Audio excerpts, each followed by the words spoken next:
PT KB Pharma bekerja sama dengan radio kesayangan Anda mempersembahkan Sandiwara Radio Saur Sepuh. Disajikan oleh Procold, obat flu yang dulu dibeli dengan resep dokter, sekarang dapat dibeli bebas di mana-mana. Dan Kalpanax, obat penyakit kulit yang ampuh khasiatnya. Diproduksi oleh Haravana Record. Naskah karya Niki Kosasi. Hiasan musik dan sutradara Indra Mahendra.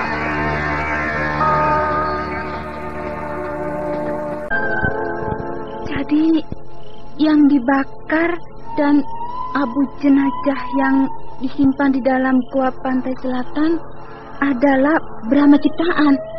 Sedangkan Tuanku Brahma yang asli tetap hidup sampai sekarang. Yang berada di hadapan saya ini. Benar? Tapi bisakah kau tidak menyebutku Tuanku Brahma? Mengapa, Tuan? Sebab aku adalah ayahmu. Hah? Ayahku? Ibumu Dewi Pramita adalah istriku. Dan adikmu Bentar, anakku. Jadi kau juga anakku. Terima kasih, Tuanku. Ayah Anda Brahma. Nah, bagus. Begitulah seharusnya kau memanggil aku. Mengapa Ayanda berbuat begitu, Ayah? Aku ingin melakukan uji coba. Uji coba? Selama ini kerajaan Madangkara merupakan sebuah kerajaan yang amat mulus. Hampir tidak ada cacat. Semua pegawai keraton, dari tukang sapu sampai tumenggung, bekerja giat, penuh disiplin dan jujur. Begitu pula dengan rakyat. Semua bekerja dengan rajin pada bidangnya masing-masing. Aman dan damai serta sentosa. Jangankan perampok, pencuri ayam pun tidak ada. Benar-benar merupakan sebuah negeri impian yang mulus dan tentram. Nah, itu semua sungguh-sungguh tidak masuk akal. Itu adalah berkat keahlian tuanku di dalam mengatur kerajaan. Sehingga semuanya berjalan dengan sempurna, tanpa cacat. Saudara Gangadhara, saya adalah manusia biasa yang banyak kekurangannya. Dan itu saya tahu benar. Juga saya yakin, para bawahan saya juga mengetahuinya. Tapi seolah-olah tidak dihiraukan. Inilah yang paling aneh. Tuanku terlalu dikjaya, sehingga semuanya takut. Tidak berani berbuat macam-macam terhadap tuanku. Nah, inilah yang aku tidak mau. Aku tidak mau mereka patuh karena takut. Maka aku harus mengambil jalan pintas, yaitu pura-pura meninggal. Kedengarannya sangat lucu, seperti badut murahan. Tapi apa boleh buat, semua itu demi kebaikan masa depan Madangkara. Nah, ternyata dugaanku adalah benar. Bahwa Madangkara sama saja dengan kerajaan-kerajaan lain, banyak cacatnya. Terbukti, setelah aku meninggal, muncullah bermacam-macam masalah. Bahkan lebih gawat dari yang aku duga, yang telah disaksikan oleh Garni sendiri, yaitu perang saudara. Ya. Lalu setelah Ayanda Brahma mengetahui semuanya itu, bagaimanakah rencana selanjutnya?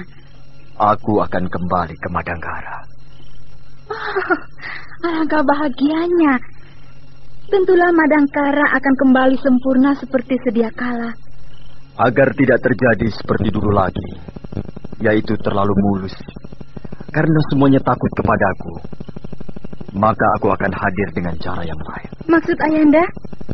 Kalau dulu aku langsung tampil paling depan, maka sekarang aku hanya akan berada di belakang layar. Itu pun sudah lebih dari cukup, Ayanda. Sebelum aku kembali ke Madangkara, aku akan menurunkan beberapa ilmu kadikjayaan kepadamu. Apakah kau bersedia? Alangkah bahagianya. Saya akan mendapatkan warisan ilmu Kagdijayaan langsung dari Ayanda. Selama hidupku, aku tidak pernah punya murid. Tapi sekarang, dengan resmi aku akan mengangkat kau sebagai muridku. Maukah kau menjadi muridku? Ayanda Brahma, terimalah sembah sujud saya.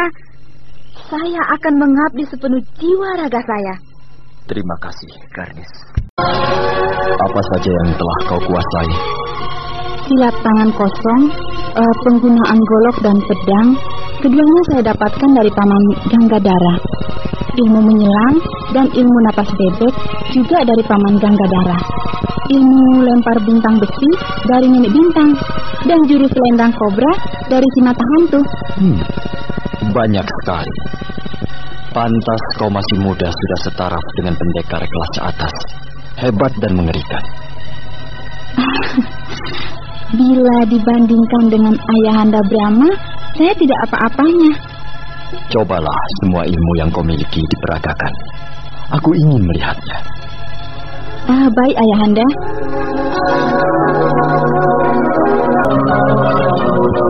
Setelah menyaksikan kau memperagakan semua ilmu yang kau miliki, kau memang berhasil menguasai semuanya dengan baik.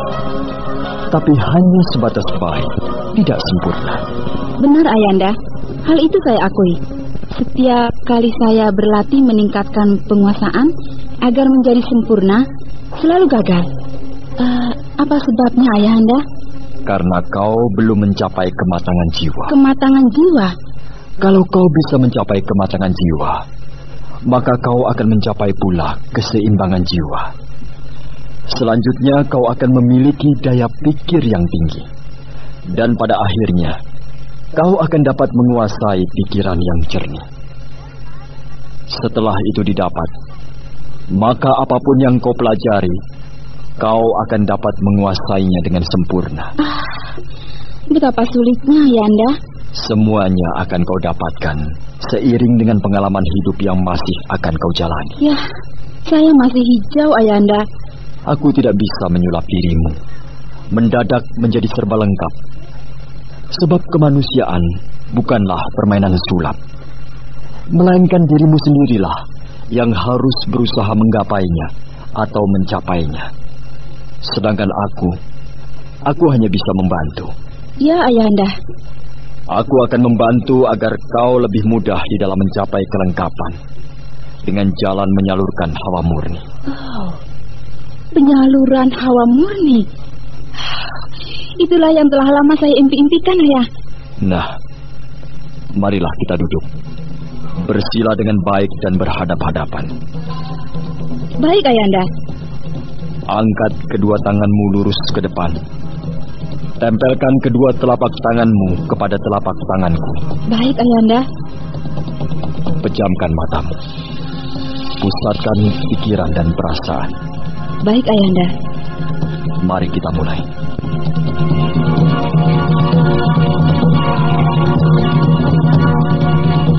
Di sebuah tempat yang sunyi dan terpencil itu, Brahma menyalurkan hawa murni kepada Garnis. Perlahan-lahan, Garnis merasakan hawa yang hangat mengalir melalui kedua telapak tangannya yang menempel pada telapak tangan Brahma. Semakin lama, hawa yang hangat itu menjadi panas dan semakin panas. Tubuh Garnis bergetar hebat, menahan hawa yang sangat panas merasuki sekujur tubuhnya. Garnis hampir berteriak dan menjerit sejadi-jadinya, tidak kuat menahan hawa panas yang bagaikan dipanggang bara api yang paling panas. Tetapi Garnis sudah bertekad, lebih baik mati daripada gagal dalam menyerap hawa murni. Ketika hawa panas mencapai puncaknya dan Garnis hampir terkulai pingsan, perlahan-lahan, lambat sekali berubah menjadi dingin. Garnis mulai merasakan hawa sejuk merasuki sekujur tubuhnya. Badannya terasa segar. Tetapi perlahan namun pasti, hawa sejuk berangsur-angsur menjadi dingin, dan dingin sekali. Dingin yang lebih dingin, Garnis merasakan seolah-olah tubuhnya dibalut gumpalan es. Tubuhnya menggigil menahan hawa yang sangat dingin. Garnis merasa dirinya sudah beku dan sudah pasrah untuk mati beku menjadi es. Tetapi secara lambat pula, hawa yang teramat dingin itu berangsur-angsur menjadi normal kembali. Tubuh Garnis terasa hangat kembali. Peredaran darah di sekujur tubuhnya mengalir lagi dengan wajar dan dapat merasakan kesegaran yang nyaman. Cukup. Bukalah matamu dan lepaskan kedua telapak tanganmu. Terima kasih, Ayanda. Sekarang di dalam tubuhmu sudah mengalir hawa murni. Maka kau sudah siap untuk menerima ilmu Cipta Dewi. Ilmu Cipta Dewi? Bacalah tulisan yang tertera pada daun lontar ini. Ayo. Baik, Ayanda. Ni a lo la om ku et na nga en gi ruz wit. Iya, bagus. Bacaan ini seperti mantra saja, ya, Anda? Iya. Ilmu Cipta Dewi adalah ilmu kadikjayaan yang mempergunakan bacaan berupa mantra. Bacaan mantra ini pendek dan singkat. Dalam sekejap saja, saya akan bisa menghafalkannya di luar kepala, ya? Bagus. Kau harus melakukannya seperti tokoh pendekar yang paling sakti mandraguna dari negara Dipa, yaitu Lambung Mangkurat, ketika hendak mencari jejak Putri Junjung Bui. Bagaimanakah caranya, Yanda? Bertapa di sebuah sungai pada sebuah pusaran air selama 3 hari 3 malam sambil tak henti-hentinya membaca mantra. Baik, Ayanda. Saya siap melakukannya. Bagus. Kau memang seorang gadis yang berhati baja. Tuanku Brahma. Saudara Ganggadara. Tuanku Brahma. Saudara Senopati Arya Widura. Kami sengaja datang ke sini untuk menemani tuanku yang sedang menjaga Garnis yang melakukan tapa. Terima kasih, Saudara Senopati. Saya juga membawa 1 regu prajurit Keraton Belambangan untuk ikut serta menjaga keselamatan Garnis bila ada hambatan atau hal-hal yang tidak diinginkan.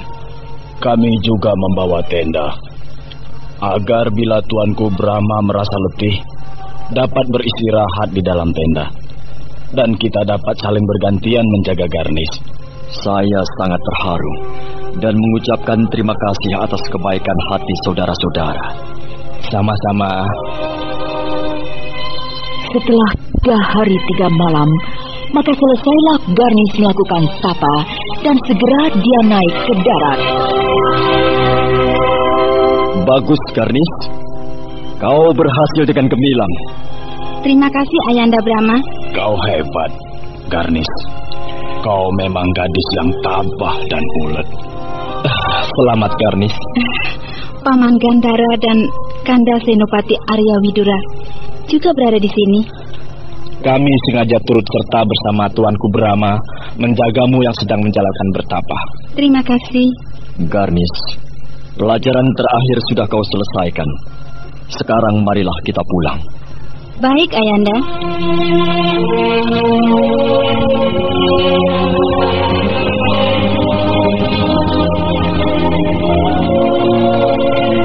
Nah, Saudara Ganggadara dan kau Garnis, kalian berdua berada di Belambangan ini disebabkan oleh perang yang membuat kalian berdua terpisah dengan Pramita dan Bentar.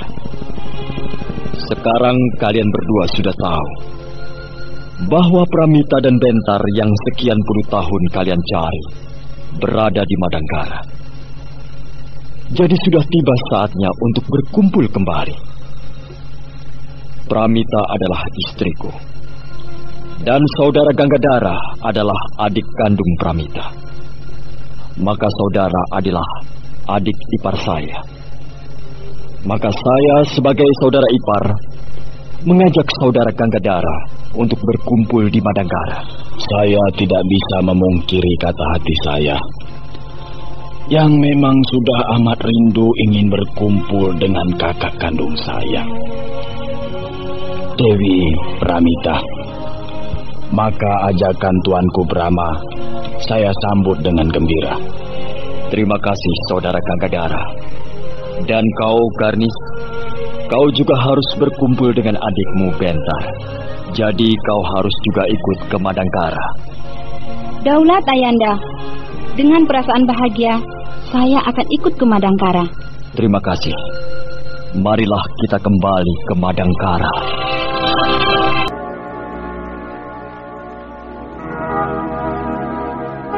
Nah, kita sudah keluar dari wilayah Blambangan. Jadi aku sudah bisa melepas kalian. Maksud Ayahanda Brahma? Aku tidak boleh memperlihatkan diri lagi di Madangkara. Oh, mengapa begitu Ayahanda? Bukankah Ayahanda berpura-pura meninggal dengan maksud menjaga Madangkara? Benar. Tapi bukan berarti harus selalu hadir setiap saat, bukan? Ya, saya mengerti. Nah, rahasia ini hendaknya tetap menjadi rahasia. Hanya kau dan saudara Ganggadara yang tahu. Daulat Tuanku, hamba akan menjaga rahasia ini dengan taruhan jiwa saya. Terima kasih saudara Ganggadara. Saya pun demikian Ayahanda. Aku percaya kepadamu Garnis. Dan perlu kau ketahui bahwa sebenarnya Mantili juga tidak meninggal, tapi tetap hidup seperti aku. Benarkah Ayahanda? Iya. Aku menciptakan ilmu malih rupa untuk Mantili dan berhasil. Jadi yang diperabukan dan abu jenazah Mantili yang disimpan di gua pantai selatan itu adalah abu jenazah Mantili Mamalihan. Sedangkan yang aslinya berada di Tegal Siawat-Awat. Tegal Siawat-Awat. Di manakah itu Ayahanda Brahma? Di Gunung Gede. Di Gunung Gede? Iya. Di sanalah Mantili menyucikan diri. Iya. Meskipun sepak terjang Mantili malang melintang menumpas Durjana Angkara Murka dengan tujuan yang suci, yakni menegakkan keadilan dan kebenaran, namun tetap saja berlumur dosa. Sebab tidak jarang dia harus membunuh sesama manusia. Itulah makanya di saat usianya yang sudah lanjut, Mantili bermaksud membersihkan diri, mohon ampun kepada Yang Maha Kuasa atas segala dosa-dosanya yang dia perbuat semasa menjadi pendekar Ratu Pedang dengan julukannya yang menggegerkan rimba persilatan, yaitu si Pedang Setan. Betapa saya ingin berjumpa dengan Bibi Mantili. Tentulah amat menyenangkan dapat bertatap muka dengan si Pedang Setan yang pernah menggemparkan rimba persilatan. Bila kau mempunyai waktu luang yang banyak, kau boleh berkunjung di Tegal Siawat-Awat, tempat Mantili bertapa membersihkan diri. Daulat Ayahanda, dengan senang hati. Nah, segera aku memisahkan diri. Daulat Ayahanda. Selamat jalan Tuanku Brahma.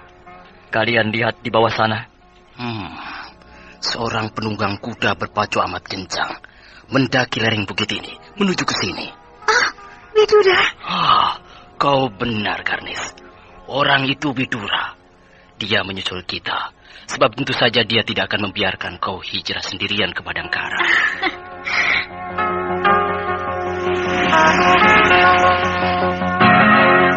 Hei, mana Ayahanda Brahma? Iya, kemana? Bukankah barusan masih bersama kita di sini? Iya. Betapa tinggi ilmunya Ayahanda Brahma. Sedikit pun kita tidak mendengar kapan Ayahanda Brahma pergi. Kita adalah orang-orang yang memiliki ilmu tinggi. Jangankan manusia, seekor semut pun bisa kita dengar geraknya. Tapi Tuanku Brahma benar-benar amat dijaya. Tanpa kita bisa mendengar apa-apa, dia sudah lenyap. Iya. Hoi! Garnis! Paman Ganggadara! Itu, Widura berteriak-teriak di kejauhan sambil menunggang kuda berpacu mendaki lereng bukit ini. Widura!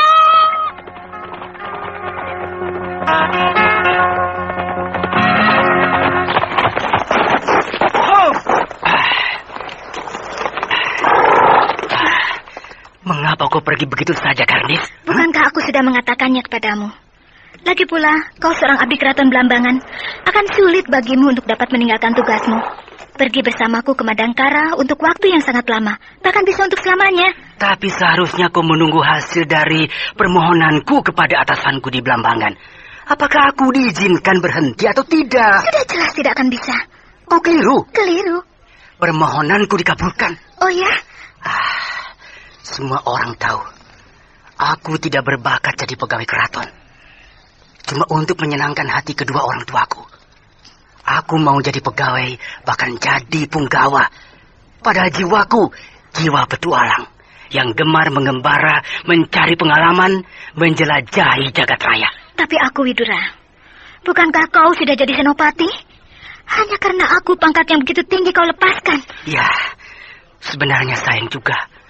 Tapi demi cinta, aku rela melepaskannya. Widura, pengorbananmu terlalu besar. Aku jadi tidak enak. Disebabkan oleh aku, masa depanmu yang sudah jelas sangat baik menjadi tidak menentu. Bukan hanya seorang senopati yang punya masa depan yang baik, bukan? Apakah karena kau orang kaya yang memiliki harta kekayaan yang berlimpah? Mungkin bisa juga begitu. Artinya harta kekayaanku bisa aku simpan sebagai tabungan untuk masa tua.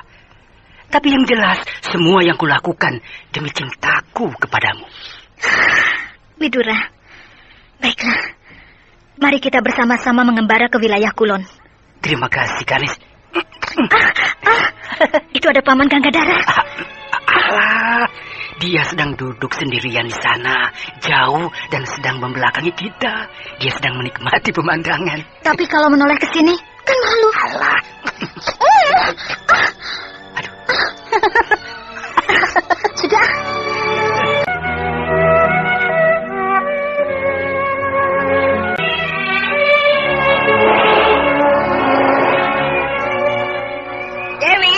Dewi Rara, Ambika.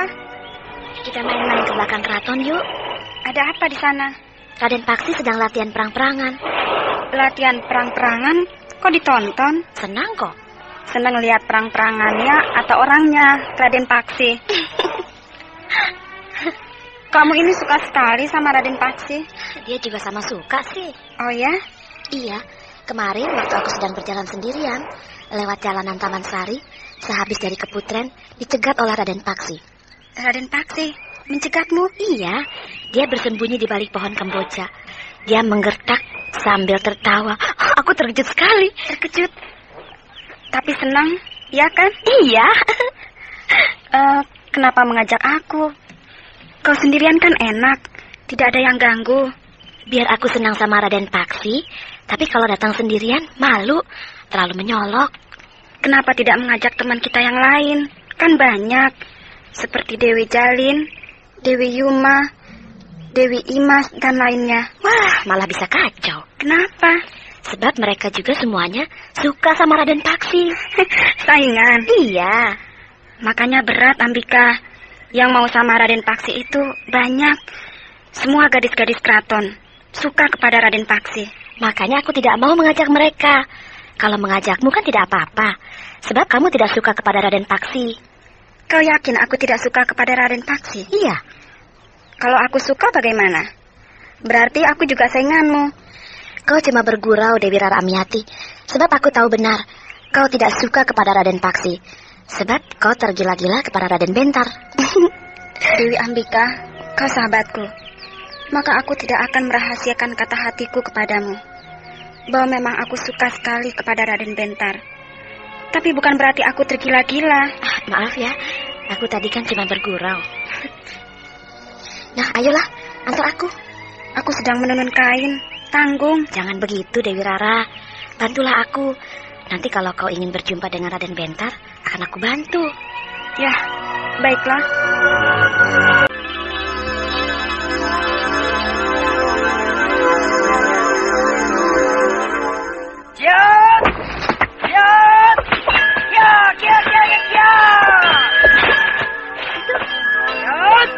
Kok hanya sendirian?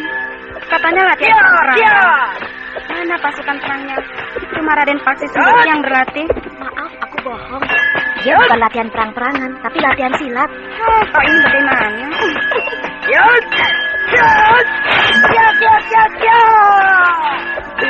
Gagah sekali.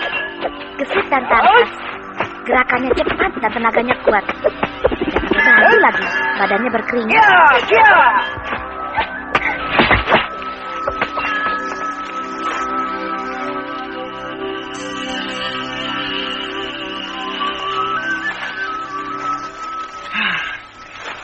Bagaimana Kakang Bentar?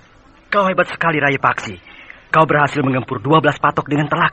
Patok-patok besi itu semuanya bengkok-bengkok digempur oleh pedangmu. Berarti tenagamu sangat kuat. Sengaja saya berlatih memakai patok-patok besi. Kalau pakai kayu, tanggung Kakang. Jadi kalau saya sudah bisa menggempur patok-patok besi, berarti saya akan bisa menghancurkan musuh dalam perang. Sekalipun musuh itu mempergunakan perisai. Perisainya akan terbelah dan orangnya akan tumbang, Kakang. Iya. Kakang, ada orang. Dari tadi aku sudah melihatnya. Ada 2 orang gadis memperhatikan kau yang sedang berlatih. Bersembunyi di balik pilar pendopo samping. Dewi Ambika dan Dewi Rara Amiati. Iya. Saya panggil ya. Apakah itu perlu? Dewi Ambika Bahenol. Saya suka sama dia.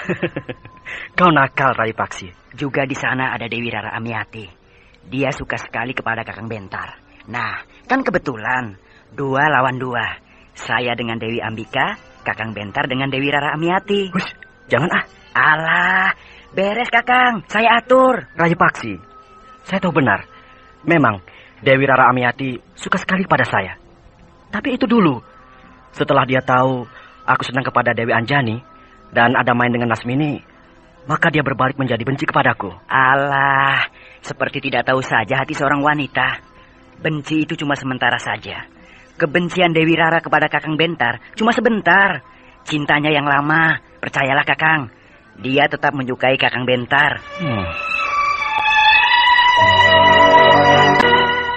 Latihannya sudah berhenti dan sekarang istirahat.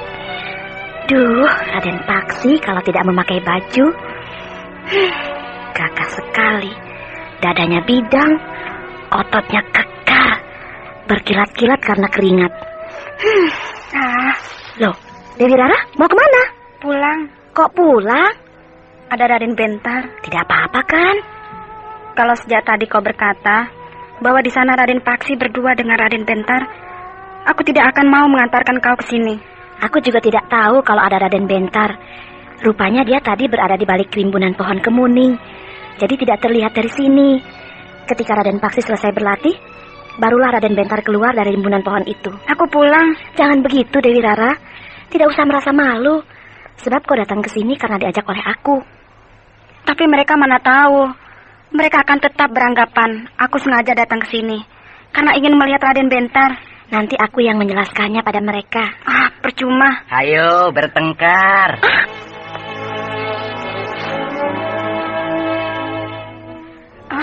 Raden Paksi. Raden Paksi. Raden, tadi masih berada di sana. Kok tiba-tiba sudah ada di belakang saya? Kau belum tahu kalau aku bisa ilmu meringankan tubuh. Jangankan cuma dari sana. Pekarangan belakang keraton tempat berlatih itu sampai ke sini. Melompat ke atas genteng puncak menara gedung balai utama, aku bisa. Melompat dengan cepat dan turun dengan cepat pula, tanpa menimbulkan suara. Ringan seperti kucing. Iya, saya tahu. Raden seorang satria utama Madangkara, kepala pasukan istimewa pendamping Raja Prabu Wanapati yang paling dicaya. Paling dicaya sih tidak, cuma bisa. Tapi Raden memang hebat. Terima kasih. Dewi Rara? Iya, Raden. Dari tadi kau ditunggu oleh Kakang Bentar. Raden Bentar menunggu saya? Iya, sejak tadi pagi kau dicari oleh Raden Bentar. Raden Paksi, janganlah ingin menyenangkan hati saya sedemikian rupa. Saya tahu, Raden berkata hanyalah sekedar basa-basi yang jauh dari kenyataan. Sudahlah, buat apa kita bermain pura-pura? Ayo kita ke sana, ngobrol-ngobrol di Taman Sari. Tidak, Raden, terima kasih. Loh, mengapa? Raden sendiri seharusnya sudah tahu bahwa Raden Bentar tidak berkenan terhadap saya. Nah, kalau aku sendiri yang minta, bagaimana? Memaksakan kehendak adalah kurang baik. Dewi Rara Amiati, apakah kau tidak tahu siapa aku?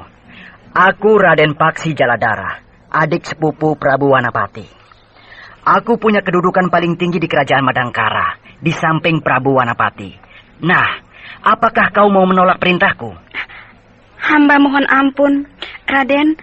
Hamba bukan hendak menolak titah Raden. Akan tetapi perkara sebuah hati antara suka dan tidak, hamba merasa malu untuk menerjangnya. Aku mengerti. Tapi kalau tidak ada yang mau mengalah, kapan akan selesai? Bahkan sebaliknya, akan semakin berlarut-larut. Nah, tidak ada salahnya untuk berbaikan. Aku tidak bermaksud memaksakan kehendak agar kau menyukai Kakang Bentar. Juga Kakang Bentar jauh lebih dewasa daripada aku, yang tidak perlu bagiku untuk mengguruinya. Daulat, Raden. Ayo, marilah kita semuanya berteman. Kita-kita ini para kawula muda kerajaan Madangkara. Lupakanlah urusan cinta asmara, dan marilah kita berkawan satu sama lain. Daulat, Raden. Saya malah jadi takut. Takut? Saya senang kepada Raden, lincah dan periang. Tapi kalau sedang marah seperti itu, serem. Seperti Ibunda Raden, Kanjeng Gusti Ayu Dewi Mantili. Menakutkan. Tidak. Aku tidak marah kok. Ayo, kita bercengkerama. Daulat, Raden. Raden Paksi pintar melucu. Aku sih tidak lucu, hanya ceritanya yang lucu. Ya, pandai membuat cerita yang lucu. Ada lagi?